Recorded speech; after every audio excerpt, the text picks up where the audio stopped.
Happy New Year, happy 2022. It is your boy Smoothie, but of course, welcoming you back to the Mind of Smoothie podcast. Before we head on into the show, I have a few items of housekeeping to deliver to you all. First, I wanted to remind you that you can find me on social media at Mind of Smoothie on both Twitter and Instagram. Here you can, mention me, you can DM me using the Mind of Smoothie podcast hashtag. And you can give me topic ideas, suggestions, whatever it is. I'll review them. We'll go through them. We'll get the ball rolling on some awesome content. You can also join me on the Mind of Smoothie Podcast and Friends Facebook group. And while you're there, you might as well like the Mind of Smoothie Facebook page. Video content, I have that too. I do vlogs, all different kind of videos. And maybe in 2022, we will see a video companion to this podcast. We'll see how ambitious I am truly feeling. Second, I know 2021 was a light year for the show. Honestly, I think 2 episodes were released. But this year, I'm looking to be more consistent and release more shows. My super duper big goal would be 52 episodes, which breaks down to 1 a week. Do the math. But the more attainable goal, I personally think, would be at least 26 episodes. 1 episode every other week. This would give me a chance to research, record, and edit the show, as well as work on content for the other platforms that I'm on. And the last thing I want to say is I did receive some new equipment for Christmas. New microphone, new podcast recorder. I can be more flexible and mobile with it, so it's going to be great. Hoping to get some guests on here as well this year, so things are looking good so far. But with all those little bits of housekeeping out of the way, I want to say once again, Happy New Year, and without further ado, let's get into the show.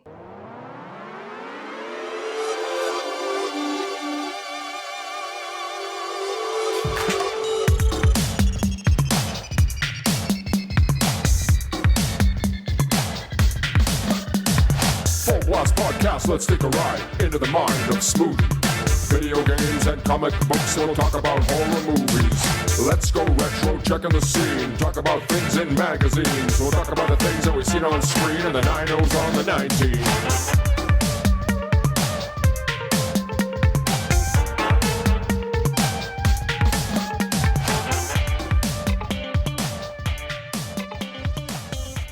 Ladies and gentlemen, welcome back to the Mind of Smoothie podcast.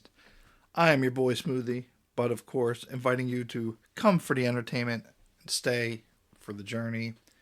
As I sit here at the top of a new year, 2022, and think of all the possibilities, looking forward to this year, I can't help but go back and think about New Year's past, and New Year's Eve past. There was always something about this time of year that was special to me, especially growing up. I kind of treat it like New Year's Eve as like the culmination of everything. Obviously we're sending out the old year and bringing in the new year, but by that I mean starting at the 4th of July, and this, from being a little kid, this is how I always was. It was 4th of July, then we would go on vacation, usually the week after 4th of July. And then to me, summer was done. I was actually ready to go back to school at that point because it would only be a couple weeks. Fall sports would be starting. So I kind of marked New Year's Eve as the ending of it all, of the fall holiday seasons and festivities, which I didn't truly appreciate back then. A lot of the fall winter holidays, but I've certainly come to appreciate it more as I've gotten older. I was always usually a bigger fan of the summer, it being hot and everything. I always enjoyed it, but I've grown to love especially fall more as I've gotten older. But, so after the 4th of July, we would, of course, have Labor Day, and then we would have Halloween, Thanksgiving, Christmas, and then New Year's Eve. And I always remember New Year's Eve being fun because, especially when you're a kid, you have the opportunity, you're allowed to for this one night a year to stay up way, way past your bedtime and experience the beginning of a new year, to be part of that festivity and that time of celebration and love that's just in the air, typically. Now, granted, even if you were given that right, a lot of times you would fall asleep.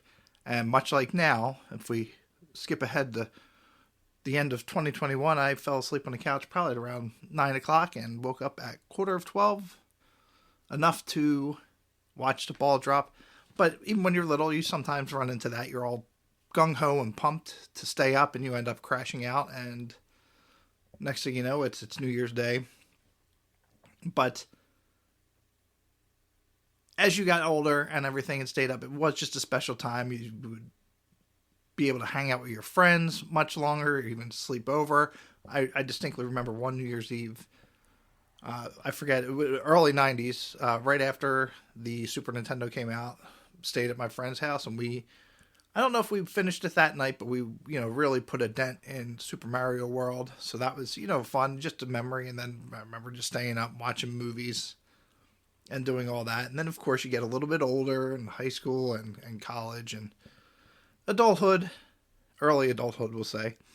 And, you have parties and festivities and you celebrate a little bit differently, but still it's the same thing. It's that when the clock hits 12, it's time to, rejoice and celebrate a new year. Unfortunately, that's not the case in this movie we're going to be talking about today. We're going to be looking at New Year's Evil from 1980. We're going to take a listen to the trailer here, and then we're going to be right back to discuss it a little bit.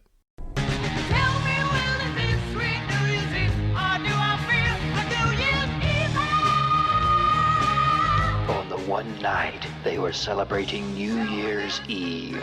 He was out, ending their life. I'm going to commit murder at midnight.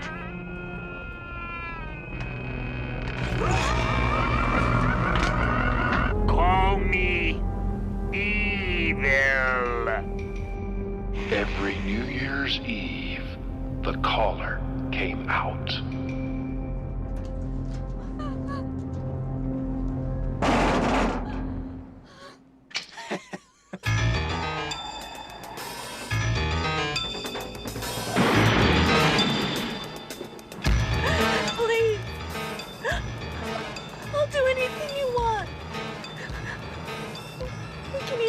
If you want to, I won't make any kind of fuss.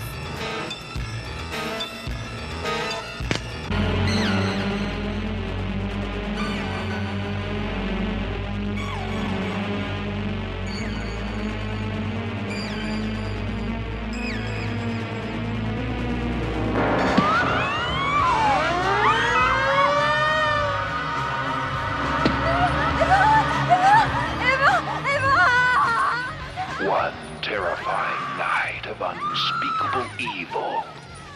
New Year's Evil. That is evil. Yes, that's right. New Year's Evil from 1980. And I have to admit, this is the first time I witnessed or viewed this movie, starting with here on the show with the 2020 release of My Bloody Valentine, my episode, My Bloody Valentine. I think I tried, unsuccessfully of course, because there's not episodes, but with each holiday that passed, tried to pick a good horror themed movie around that time of year. I was successful in last summer reviewing the movie Uncle Sam for the 4th of July, which again was another movie that I didn't even realize existed and really enjoyed it. And that is the case here with New Year's Evil 1980. I keep saying 1980, I don't know why. Pretty much a little summary of the movie. We find the New Year's celebration that's about to take place with a TV host. I don't know how you would say. We'll put her in like the Dick Clark category for now, in terms of she's hosting this New Year's Evil party where they're, counting down to the new year, and they have different punk bands. So it's very 80s. It's a very punk type of thing. She's kind of a punk icon.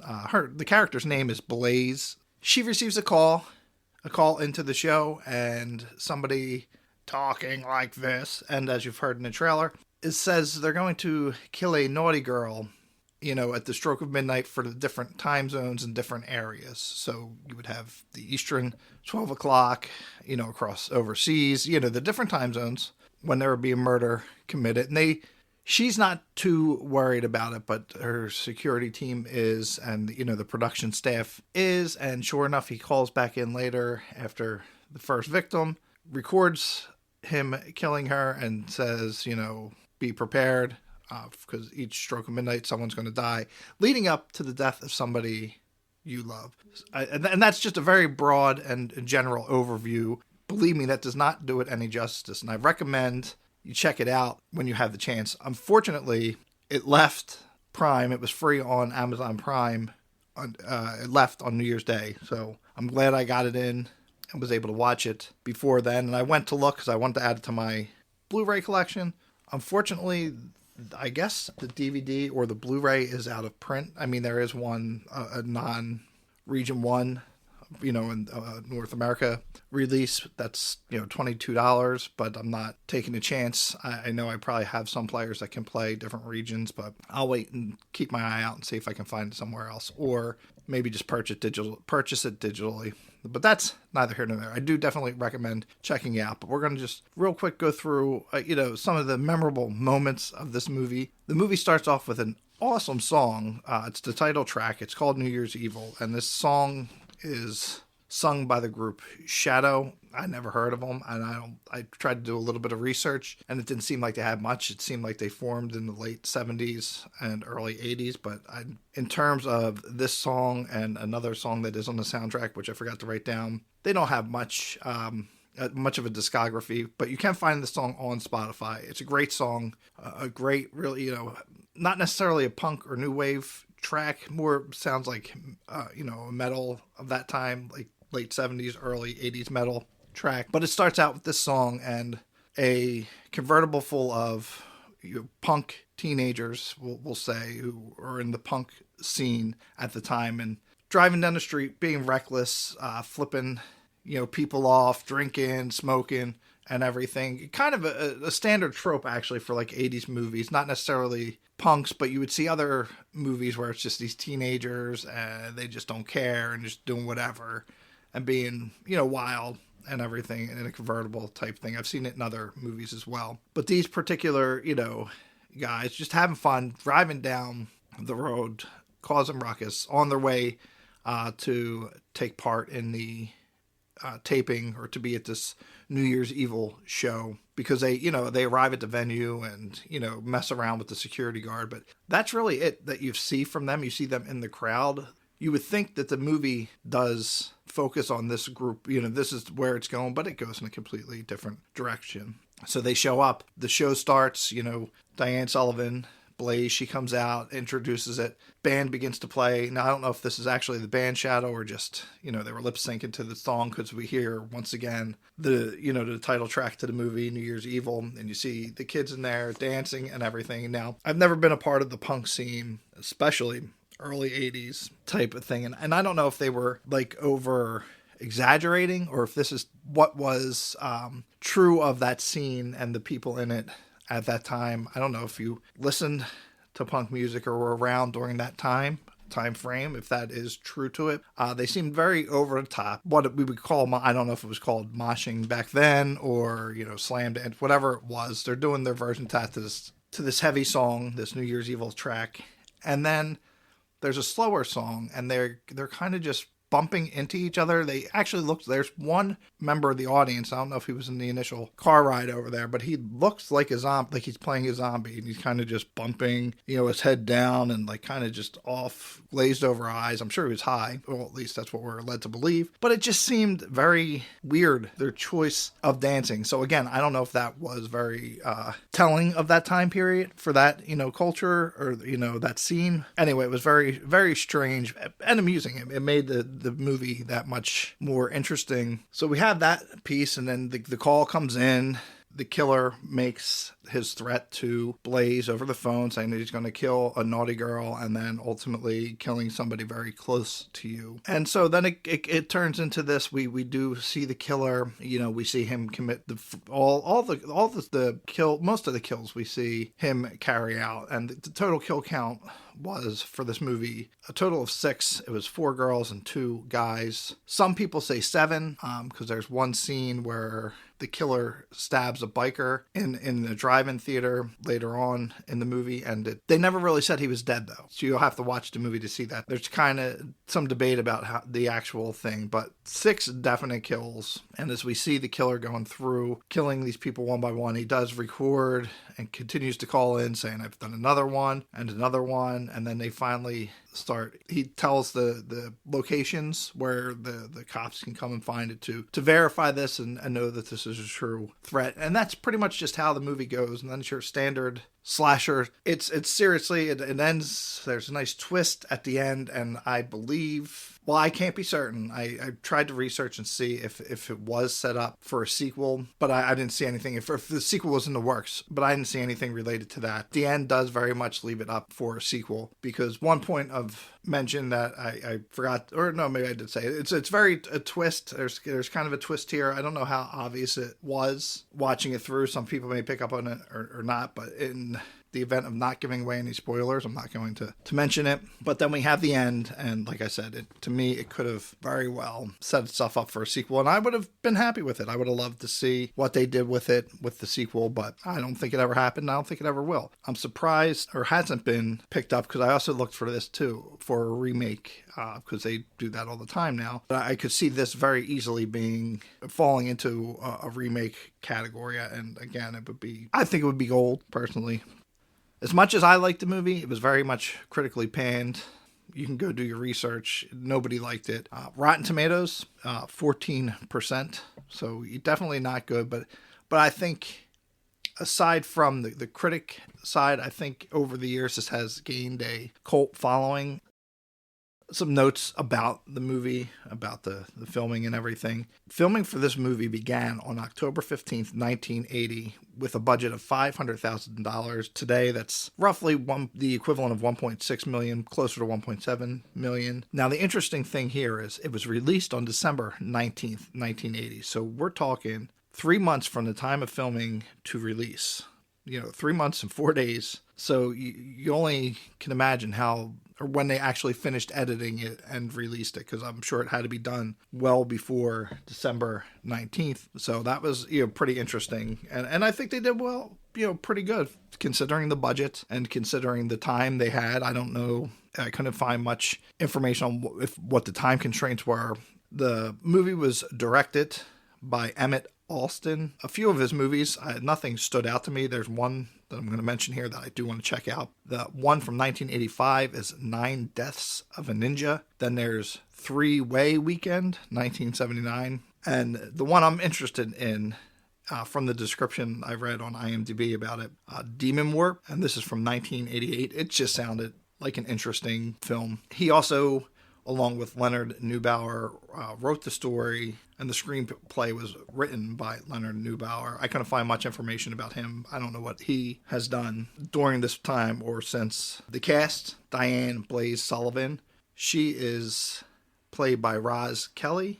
Kelly is also known for being Carol Pinky Tuscadero on Happy Days.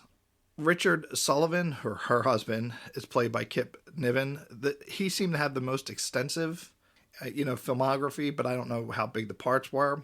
Some of his roles were the movie Earthquake and Airport 1975, which was parodied by Airplane in the 80s.